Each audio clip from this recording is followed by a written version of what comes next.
다시 한번 주의 이름으로 축복합니다. 우리 같이 말씀 보실 때 우리 하나님의 말씀을 경외한 마음으로 몸이 불편하지 않으시면 자리에서 일어나 주셔 같이 봉독하겠습니다.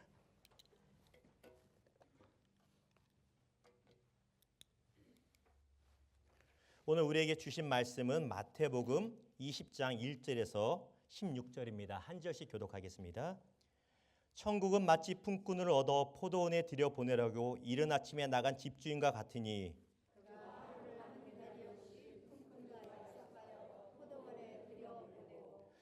또 제3시에 나가보니 장터에 놀고 서 있는 사람들이 또 있는지라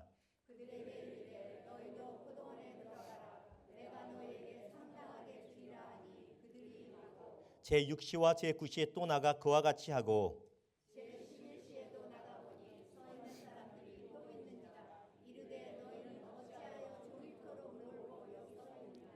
이르되 우리를 품꾼으로 쓰는 이가 없음이니이다. 이르되 너희도 포도원에 들어가라 하니라.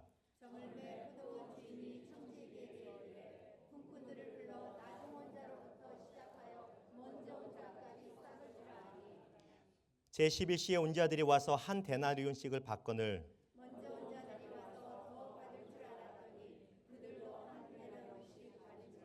받은 후 집주인을 원망하여 이르되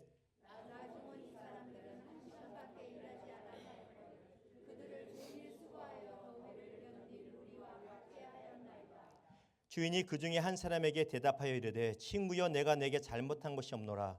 내가 나와 한 데나리온의 약속을 하지 아니하였느냐.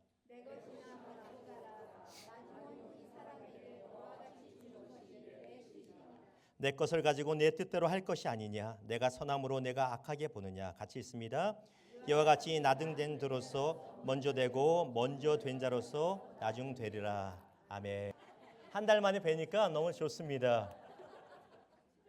담임 목회자가 한 달 정도 공석이었지만 제가 기도하면서도 그렇게 큰 걱정은 안 할 수 있었어요. 왜냐하면 여러분과 같은 기도의 용사들, 늘 예배 시간에 빠지지 않고 지켜주시는 분들이 있는 것을 알았기 때문에 크게 근심은 되지 않았습니다. 무조건 저와 저희 가정을 위해서 계속 기도해 주신 모든 분들께 성도님께 감사드리고요. 저 또한 제 아내, 저희 가정 또한 몸은 떨어져 있었지만 헌칠비 교회와 교회 모든 성도님들 최대한 이름을 기억하고 얼굴을 기억하면서 함께 중보하며 기도했습니다. 하나님의 이 놀라운 만남의 은혜, 허락하신 은혜 진심으로 감사드립니다. 또한 특별히 새벽 기도 어렵잖아요. 수요 예배도 어려운데 지켜주신 안수 24님들, 또 영어 예배를 섬겨주시는 클락 목사님, 또 찬양팀 성가대, 그의 모든 식당 하시는 분들, 모든 성도님들께 다시 한번 감사드립니다. 우리 하나님께 영광의 박수 올려드리겠습니다. 오래전이에요. 오래전에 영국 옥스퍼드 대학에서 종교학 교수들이 한 강의실에 모여서 열띤 토론을 벌입니다. 어떤 주제였냐면 기독교의 독특성이 무엇인가, 유니크니스 오브 크리스천리티가 무엇인가에 대해서 종교학과 교수들이 그렇게 이야기를 나눕니다. 자비일까? 공의일까? 다른 종교에도 그것은 분명히 있어요. 그렇다면 도덕성일까? 이것도 불교나 이런 것에 분명히 있습니다. 어떤 학자가 교수가 이렇게 말해요. 내세, 이터널티죠. 아니면 리저렉션, 부활이 다른 종교가 독특함이 아닐까요? 아니요. 고대 이집트 문헌에 보면 이미 죽은 자의 부활과 내세에 대해서 기록이 되어 있습니다. 다른 종교들에도 이 모든 것들이 있어요. 교수들이 모였는데 그 똑똑한 사람들이 쉽게 한 가지 결론을 못 내고 있는데, 여러분 들어보셨던 C.S. 루이스라고 하는 20세기 최고의 기독교 학자이자 저술가가 우연히 복도를 거닐다가 하도 시끄러운 소리가 나니까 들어간 거예요. 그랬더니 동료 교수들이 토론을 하고 있습니다. 무엇에 대해 이야기합니까? 기독교의 독특성에 대해서 우리가 같이 이야기하는데 결론이 안 납니다. 그 이야기를 들은 C.S. 루이스 박사가 이렇게 말합니다. 기독교의 독특성은 바로 은혜에 있습니다. 다른 종교에는 은혜가 없어요. 잘못한 놈은 무조건 벌을 받아야 되고요. 잘한 분은 상을 받아야 돼요. 그런데 잘못했는데도 불구하고 벌 대신 은혜를 베풀어 주시는 것, 복을 주시는 것, 이것이 우리가 믿는 기독교의 독특성이라는 것입니다. 그러면 은혜가 무엇일까요? 어떻게 정의를 내려요? 은혜란 여러분 아시다시피 받을 자격이 없는 사람에게 내려주시는 하나님의 선물입니다. 믿으십니까? 우리의 공로가 아니라 하나님의 전적인 선물로 우리가 받은 것이 바로 은혜라는 것이에요. 지난 1월 11일 벌써 3주가 지났죠. 여러분 투표하셨잖아요. 5위의 투표 결과를 듣고 하나님께 가장 먼저 감사드렸어요. 그런데 너무 감사한데 그 후로 일주일 동안 제 마음이 참 쉽지가 않았습니다. 한 가지 생각 때문에. 어떤 생각이냐면 Why me? 참 바보 같죠. 원서는 내가 써놓고 왜 나를 뽑아주셨습니까? 이게 괴로운 거예요. 왜? 아무리 제가 솔직히 제 자신을 돌아봐도 분명히 저보다 더 훌륭한 재능 있고 탤런트 있고 말씀도 잘 전하는 후보들이 있었을 텐데, 영어도 더 뛰어난 분들이 있었을 텐데, 그리고 여러분 좋아하는 더 잘생긴 사람들이 있었을 텐데, 아무리 거울 봐도 난 아닌데 왜 나일까? 이것 때문에 일주일이 참 많이 힘들었어요. 새벽마다 기도합니다. 하나님, 제가 원서는 냈지만 그 많은 사람들 중에 왜 저를 택하셨습니까? 혹시 아직도 여러분도 동일한 생각으로 왜 저 인간일까? 왜 저 목사일까 고민하고 있는 분이 있는지 모르겠어요. 죄송해요. 늦었어요. 이미 늦었어. 그건 진작에 했어야죠. 그 고민은. 늦었어요. 일주일 동안 고민을 하고 있는데 새벽에 하나님께서 기도하는데 감동을 주세요. 뭐라고 주시냐면 야, 그게 은혜야. 그게 은혜라는 것이에요. 제가 잘나서 된 게 아니고 저의 자존심 세워주기 위함이 아니라 하나님의 전적인 은혜라는 것이에요. 저는 우리 헌치빌 교회가 하나님의 은혜를 충만하게 누리는 교회가, 그런 성도가 되기를 축원합니다. 또한 그 충만하게 받은 은혜를 아주 풍성하게 지역사회와 열방에 흘려보내는 그런 교회가 되기를 소망합니다. 그래서 몇 주간은요, 이 하나님의 은혜에 관한 말씀으로 계속 여러분과 은혜를 나누기 원합니다. 자, 오늘 본문 볼까요?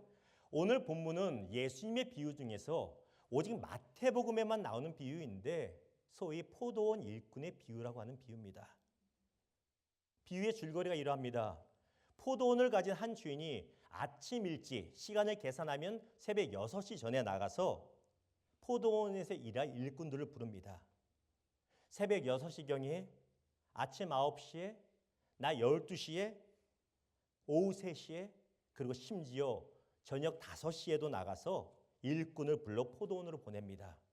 그리고 1시간 뒤인 저녁 6시에 모든 일꾼을 불러서 품삯을 주는데 새벽부터 와서 일한 사람이나 5시에 온 사람이나 동일한 품삯을 주는 것이에요. 세상의 논리로는 전혀 맞지 않죠. 당시 기록을 봐도요, 하루 일당제는 일한 시간만큼 프로레이트해서 차등돼서 임금이 가는 것이 맞는 논리였습니다. 근데 그 모든 규칙을 깨고 먼저 온 사람이나 맨 나중에 온 사람이나 동일하게 임금을 주었다는 것이에요. 어찌 보면 불공평합니다. 그렇죠? 그런데 이 비유를 통해서 예수님이 자신의 제자들에게 가르치고자 하셨던 분이 했던 것이 바로 이것이에요. 무엇이냐면 하나님의 은혜는 나의 공로 때문이 아니라 전적인 하나님의 선물이라는 걸 말씀하기 원하셨던 것이에요. 그렇기 때문에 너희가 자랑하거나 비교할 수 없다고 말씀하시는 거예요. 여러분 질문 드릴게요. 오늘 본문이 마태복음 20장입니다. 그럼 바로 앞장이 몇 장이에요? 어려워요? 19장이에요. 마태복음 19장에 보면 베드로가 예수님께 이렇게 물어요. 예수님, 내가 예수님 따르려고 모든 걸 다 버리고 예수님 제자가 됐는데 나 어떤 상을 받을 거예요? 이걸 묻습니다. 베드로만 묻는 거 아니에요. 제자들도 속으로 똑같은 질문했을 거예요. 어쩌면 저나 여러분이나 그런 질문이 있을지 몰라요. 내가 수십 년 동안 교회 섬기고 열심히 일하고 있는데 어떤 복 주실래요? 어떤 복을 내 자녀들에게 주실래요? 내가 공로가 있으니 리워드를 뭘 줄 겁니까? 이 질문이 제자들과 어쩌면 우리 가운데 있는 거예요. 그 맥락의 배경에서 예수님이 이걸 말씀하시는 거예요. 너에게 주어진 거 다 은혜야. 하나님의 은혜 없이는 된 것이 아무것도 없음을 제자들에게도 우리에게도 말씀해주고 계시다라는 것입니다. 에베소서 2장 8절과 9절 같이 읽습니다. 시작. 너희는 그 은혜에 의하여 믿음으로 말미암아 구원을 받았으니 이것은 너희에게서 난 것이 아니요 하나님의 선물이라. 행위에서 난 것이 아니니 이는 누구든지 자랑하지 못하게 함이라. 아멘. 믿으십니까? 오늘 본문에 여러 명의 사람들이 나오는데 저는 그 중에서도 한 부류의 사람들에게만 초점을 좀 맞추기 원합니다. 어떤 사람들이냐면 바로 오늘 말씀의 제목처럼 저녁 5시에 온 사람들입니다. 6절 제가 읽겠습니다. 제11시에도 나가보니 서 있는 사람들이 또 있는지라. 이르되 너희는 어찌하여 종일토록 놀고 여기 서 있느냐. 유대인의 시간으로 제11시는 우리의 저녁 5시입니다. 포도원 주인이 저녁 5시에 장터에 나가요. 보통 그 당시에 예수님 당시에 일을 새벽 6시부터 저녁 6시까지 했어요. 그럼에도 포도원 주인이 나가봤는데 혹시나 해서 1시간을 남겨놓고도 여전히 일자리를 기다리고 있는 사람들이 있었다는 것이에요. 예수님이 그들에게 왜 아직까지 그냥 빈둥대고 있냐, 놀고 있냐고 묻습니다. 그러자 그들이 이렇게 답해요. 여러분이 7절 읽습니다. 시작.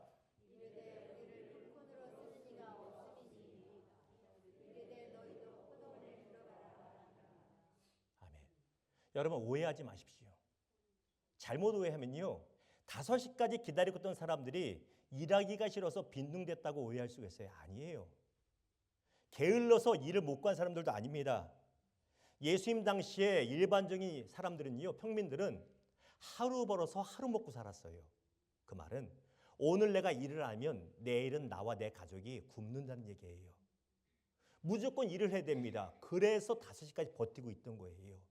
조금이라도 받아가서 빵 하나라도 사야 되기 때문에 게을렀던 것이 아닙니다. 다만 포도원에 거친 일에 힘든 일을 하기에는 세상적인 기준에는 뭔가 부족했던 사람들 뿐이라는 것입니다. 여러분 혹시 깍두기라고 아십니까? 깍두기. 아시죠? 김치 말고요. 제가 김치 깍두기는 좋아하는데 우리 놀다 보면 운동하면 깍두기 있잖아요. 깍두기를 모르는 분은 아직 인생을 모르시는 분이에요. 깍두기를 아는 분은 인생을 좀 드신 분이에요. 깍두기란 존재는 있어도 되고 없어도 되는 존재를 우리가 깍두기라고 하잖아요. 저는 운동을 참 좋아합니다. 근데 더럽게 못합니다. 이게 문제예요. 운동은 너무 좋아하는데 항상 운동 얘기하다 보니까 운동을 잘하는 줄 아는데 정말 못해요. 왜? 하나님의 그 은사는 안 주신 것 같아요.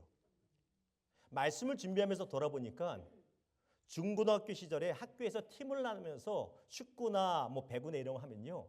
항상 저는 끝까지 남어. 왜? 보통 가위바위보에서 잘하는 사람들이 뽑아가잖아요. 뭔지 아시죠? 근데 일단 얘는 남겨둬. 왜? 얘가 황현수란 얘가 들어오면 우리 팀이 질 것 같아. 그래서 안 뽑아주는 거예요. 끝까지 남는 겁니다. 보통 맨 마지막까지 남아있던 기억이 납니다. 그러다가 그래도 좀 부족해 보이는 팀에 넣어주죠. 그게 깍두기예요. 여러분, 깍두기의 슬픔을 아십니까? 깍두기 아니었던 사람은요, 그 슬픔을 몰라요. 왜 이 말씀 드리냐면 오늘 비유에 5시까지 기다렸던 사람들이 바로 깍두기 같은 존재라는 것이에요. 나이가 많든가 능력이 부족하든가 몸이 약하든가 어떤 이유인지 몰라도요, 사람들의 눈에 보기에 우리 포도원에 와서 일하기엔 좀 부족해하고 뽑아주지 않은 거예요. 여러분 막노동 해보신 분 있을 거예요. 아무리 인력시장에 새벽에 나가도요, 일 잘하고 경력 있는 사람 먼저 뽑아주잖아요. 끝까지는 않고 12시까지 기다리다가 집에 돌아온 사람들이 많죠. 바로 그 존재들. 아픔 있는 존재들이 바로 이 저녁 5시까지 기다린 사람들입니다. 예전에 유학 초기에 한 10년 내내 일을 했던 것 같아요. 보통 처음에는 뷰티 서플라이나 아니면 셀폰 스토어에서 일을 하면 금요일마다 주급을 받았습니다. 얼마 되지 않아요. 그럼에도 집에 갈 때는요. 보통 항상은 아닐지언정 보통 철치즈 치킨 여러분 아시죠? 여기 있는지 모르겠어요. 텍사스는 있거든요. 철치즈 치킨 들여서 299, 199 하는 두 조각, 세 조각 하는 치킨을 꼭 사갔어요. 왜? 집에서 기다리는 아내나 특히 어린 두 자녀를 주고 싶어서.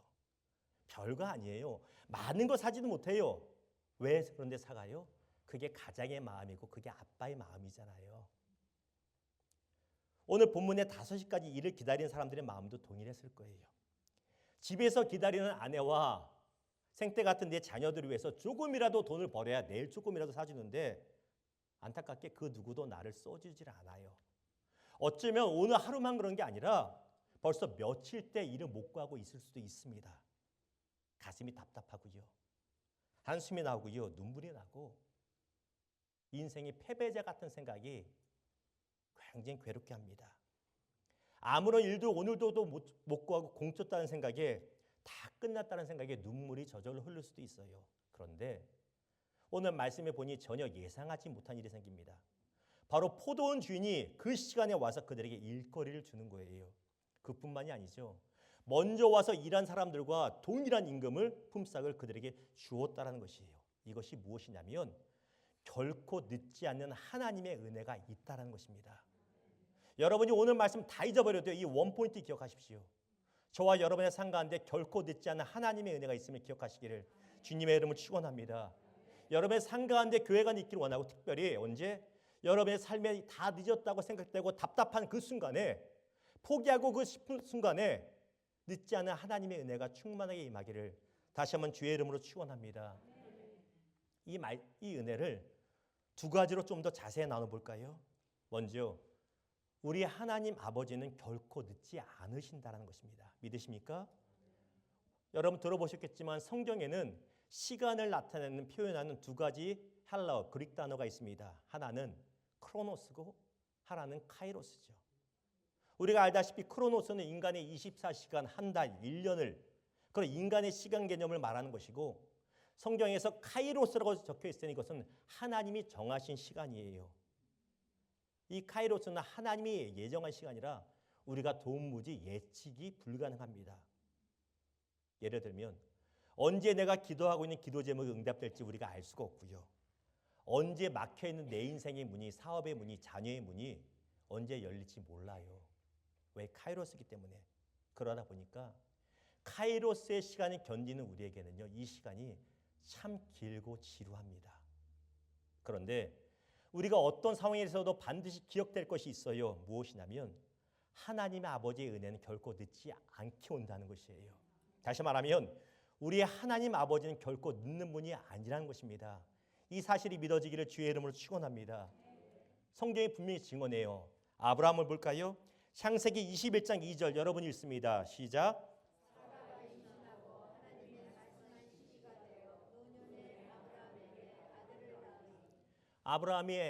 하나님께서 아브라함의 나이 75세에 처음 나타나셔서 너의 후손이 정말 큰 민족을 이룰 거를 약속하세요.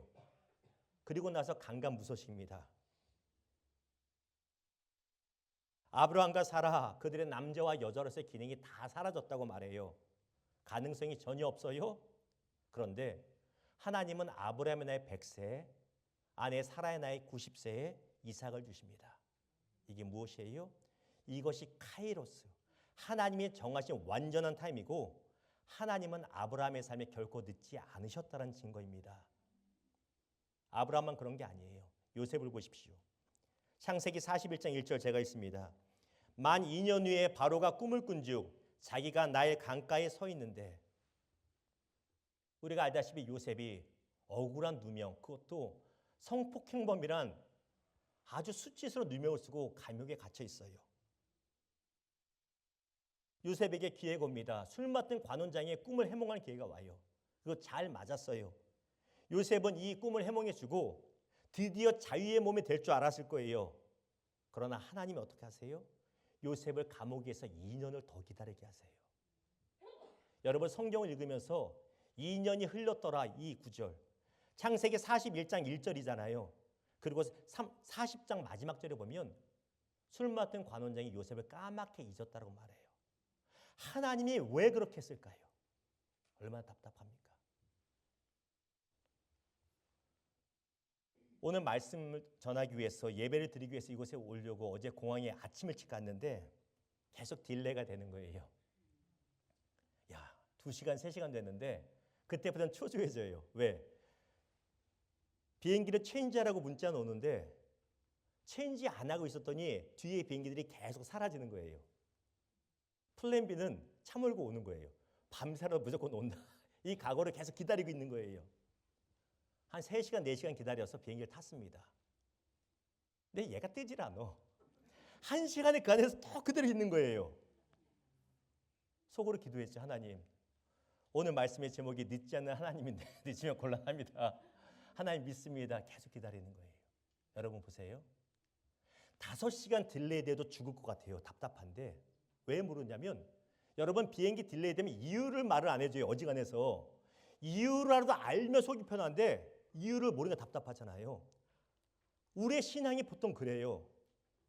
하나님이 딜레이 시킬 때 이유를 보통 말씀을 안 해주세요. 그냥 우리의 믿음을 보기 원하신다고 버티기 위해서예요. 요셉이 종살이 오래 하고 감옥에도 오래 있었는데 2년을 더 가게 하셨는데 우리는 2년인 거 알지만 이게 2년인지 20년이 될지 요셉은 알지 못하는 거예요. 너무 늦어지는 시간 같고 포기할 것 같아요.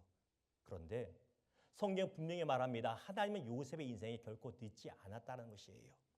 요셉을 단순히 자유인으로 만드실 뿐만 아니라 애굽의 총리로 높이셨다는 것입니다. 우리 같이 베드로전서 5장 6절 있습니다. 시작. 그러므로 하나님의 능하신 손 아래에서 겸손하라. 다음 구절 보이십시오. 베드로전서 5장 6절 제가 있습니다. 그러므로 하나님의 능하신 손 아래에서 겸손하라. 때가 되면 너희를 높이시리라.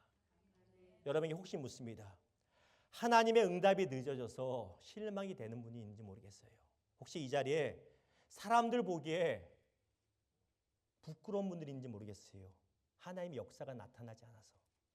때가 되면 하나님의 크신 전능의 손으로 여러분을 높이실 것을 기억하시기를 주님의 이름을 축원합니다. 결코 늦지 않는다는 것이에요. 우리 이사야 30장 18절 말씀 준비됐나요? 예, 같이 있습니다. 시작. 그러나 여호와께서 기다리시나니 이는 너에게 은혜를 베풀려 하심이요 일어나시리니 이는 너희를 긍휼히 여기려 하심이라. 대저 여호와는 정의의 하나님이시라. 그를 기다리는 자마다 복이 있도다. 무엇을 봅니까? 나만 기다리는 게 아니에요. 하나님은 더 기다리고 계세요. 하나님은 우리를 향한 더 좋은 때, 하나님의 당신의 카이로스 가장 완전하고 좋은 때를 기다리고 계신다는 것입니다. 저와 제 아내가 신앙생활하면서 특별히 마음이 힘들고 괴로움에 있을 때 들은 설교 중에서 가장 기억에 남는 것 중에 한 가지가 무엇이냐면 바로 이 짧은 구절이에요. 언제 그랬지? 무슨 말이냐면 우리가 살다 보면요 이럴 때가 있어요. 야, 언제 우리 집에 어려웠지? 언제 내 새끼가 아팠지? 언제 우리 가정에 갈등이 있었지? 언제 내 비즈니스 때문에 내가 많이 울었지? 분명히 괴로운 시간을 보냈어요. 길고 지루한 시간을 보냈는데 어느새 봤더니 그게 해결되어 있는 걸 우리가 깨닫게 될 때가 있죠. 무슨 말입니까? 때로는 우리가 신앙생활하면서 하나님이 늦는 것 같다고 착각되지만 하나님은 가장 정확한 시간에 우리를 찾아오시어 문제를 해결해 주셨다는 것입니다. 이 은혜가 계속적으로 있기를 주의 이름을 축원합니다. 7절 말씀 읽습니다. 시작. 이르되 우리를 품꾼으로 쓰는 이가 없음이니이다. 너희도 포도원에 들어가라 하니라. 모두가 늦었다고 생각하는 오후 5시에도 포도원 주인은 일꾼을 찾아왔어요. 놀라운 은혜죠. 이 놀라운 결코 늦지 않은 하나님의 은혜. 늦지 않으시는 하나님의 은혜가 이 자리에 모인 저와 여러분에게도 날마다 임하기를 주의 이름으로 축원합니다.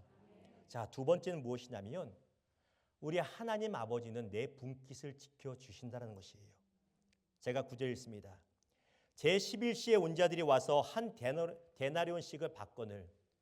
오후 5시에 포도원에 온 사람들은요 임금을 제대로 받을 거라고 결코 생각을 안 했을 거예요. 왜? 당시에 일반적으로 시간만큼 프로레이트해서 임금을 줬기 때문에 12분의 1, 10분의 1이라도 받아가서 빵 한 조각이라도 사면 다행이다 이 생각으로 일을 했을 거예요. 근데 웬걸요? 똑같은 한 데나리온을 줍니다. 말이 안 되죠. 이걸 세상의 논리로 어떻게 해석이 가능합니까? 안 돼요. 근데 이것이 무엇입니까? 이것이 내 분깃을 보호하시는 하나님 아버지의 은혜라는 것이에요. 다시 말하면 우리 하나님은 저와 여러분의 하나님은 저와 여러분의 분깃을 지켜주시는 분이십니다. 이 사실이 믿어지기를 주의 이름을 축원합니다. 누구의 삶이 그랬냐면 나오미의 삶이 그랬다라고 성경이 말해요. 룻기서 4장 14절 하나님을 사랑하는 우리 자매님들만 있습니다. 시작.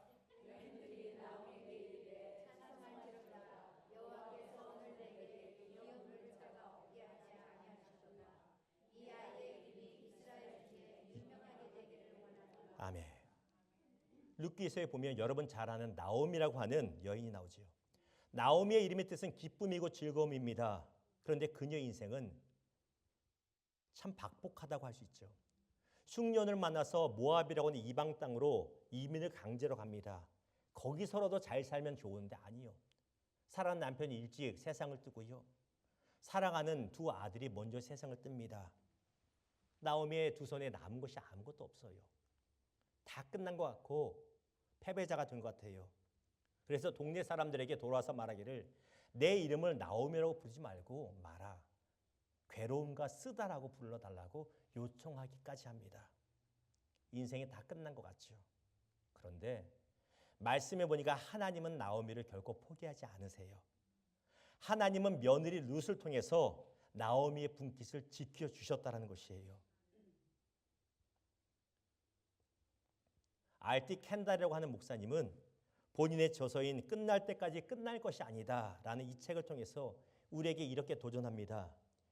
인생의 가장 절망스러운 힘든 상황 속에서도 내 분깃을 지켜주시는 하나님의 선하심을 기대하십시오. 혹시 여러분 가운데 절망과 낙심과 무엇을 해야 될지 모르는 상황 가운데 있는지 모르겠어요. 좀만 늦으면 내 것을 누가 다 빼갈 것 같은 느낌이 드는지도 모르겠어요. 조급해지죠. 걱정 마십시오. 여러분 사랑하는 하나님께서 여러분의 분깃을 지켜주실 줄 믿으시기를 주님의 이름을 축원합니다. 다윗이 고백해요. 시편 16편 1절과 5절입니다. 하나님이여 나를 지켜주소서. 내가 주께 피하나이다. 여호와는 나의 산업과 나의 잔의 소득이시니 무엇이요? 나의 분깃을 지키시나이다. 다윗은 인생의 큰 위기 가운데 있었어요. 그러나 다윗은 하나님께서 자신의 분깃을 지켜주시는 하나님을 신뢰했다는 것입니다. 살아계신 주 나의 참된 소망. 원래는 더 잘 부르는데 일주일 내내 금식을 두 끼씩 했더니 기력이 없어서. 이 찬양의 영어 가사가 어떻게 됩니까? Because he lives, I can face tomorrow. 오늘 말씀에 비춰서 말하면 우리가 걱정하지 않을 수 있는 이유는요, 우리가 우리 미래를 알기 때문이 아니라 우리는 비록 미래를 몰라도 내 분깃을 지켜주시는 하나님이 계시기 때문에 걱정하지 않을 수 있는 것이에요. 믿으십니까? 사랑하는 여러분, 걱정되십니까? 전 걱정이 많은 사람입니다. 여러분 어떤지 모르겠어요. 걱정을 멈추고 여러분의 인생을 향한 분깃을 지켜주시는 하나님의 은혜를 기대하시기를 주님의 이름을 축원합니다. 말씀을 맺겠습니다. 말씀을 준비하는 내내 들었던 생각이 바로 제가 5시에 온 사람은 아닌가라는 생각입니다. 최근 몇 년간의 제 삶을 돌아보니까 너무 늦어서 이제 끝난 것은 아닌가라는 생각이 참 많았어요. 동료 목회자들, 친구들에 비해서 나만 너무 뒤처지는 인생은 아닌가. 이 조바심 때문에 괴로워하던 힘들어하던 나날이 적지가 않습니다. 그러나 결코 늦지 않으시는 하나님의 은혜, 내 분깃을 지켜주신 하나님의 은혜 가운데 지금 여러분 앞에 이렇게 서서 말씀을 나누는 것이에요. 동일한 은혜, 갑절의 은혜가 여러분에게도 임하기를 주의 이름으로 축원합니다. 우리 시편 31편 19절 같이 읽습니다. 시작. 주를 두려워하는 자를 위하여 쌓아두신 은혜, 곧 주께 피하는 자를 위하여 인생 앞에 베푸신 은혜가 어찌 그리 큰지요. 하나님은 우리에게 은혜 베푸시를 원하세요. 결코 늦으시는 것이 아니라 가장 좋은 시간을 위하여 쌓아두시고 계시고 그 시간이 오면 부어주실 것입니다. 마지막으로 여러분께 묻습니다. 혹시라도 이 자리에 여러분 가운데 5시에 온 것 같다라는 느낌이 드는 분이 있는지 모르겠어요. 나는 너무 늦어서 안 될 것 같다. 다 끝났다. 내 능력은 남과 비교하면 너무 부족해서 힘들다. 우리 가정에는 더 이상 소망이 없는 것 같다. 라는 생각이 든지 모르겠습니다. 내 자녀를 통해서는 뭔가 좋은 일을 보기 힘들다라는 생각이 있는 분이 있을지도 모르겠어요. 그렇다면 오늘 말씀 가운데 주신 말씀, 결코 늦지 아니하시는 하나님의 은혜가 있음을 기억하시고 이 말씀으로 회복되시기를 충만하시기를 주의 이름으로 축원합니다.